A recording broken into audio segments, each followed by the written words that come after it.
আসসালামু আলাইকুম সম্মানিত দর্শক ভাই এবং বন্ধুরা, এই যে দেখতে পাচ্ছেন ভুট্টার বীজ। তো আমরা নতুন ধরনের সাথী ফসল চাষ করতে আসি, ভুট্টা এবং রসুন একসাথে। তো দেখতে পাচ্ছেন যে এই যে সোজা একটা সারি, এই সারি বরাবর আমরা ভুট্টার চারা বীজ, এই যে বীজ রোপণ করছি। তো এটা এক বিঘত পরপর দিচ্ছি, আর পাশে আপনার ওই দূরে 5 হাত পর পর আমরা এর মাঝখানের গ্যাপগুলো হবে।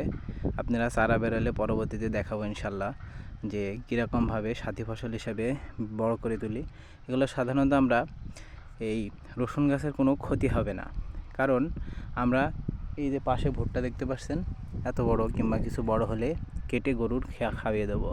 তার রসুনের জন্য কোনো ইফেক্ট পড়বে না বা কোনো প্রভাব বা খাদ্যের গুণগত মান কোনো ধরনের সমস্যা হবে না। আমাদের এই রসুনের ভিতরেও লাগাবো, এটার ভিতরেও লাগাচ্ছি। তো আপনারা দেখতে থাকুন এবং নতুন নতুন আপডেট পেতে, কৃষির আপডেট পেতে আপনারা আমাদের চ্যানেলের পাশে থাকবেন এবং সাবস্ক্রাইব করবেন এবং লাইক কমেন্টস করবেন। আসসালামু আলাইকুম।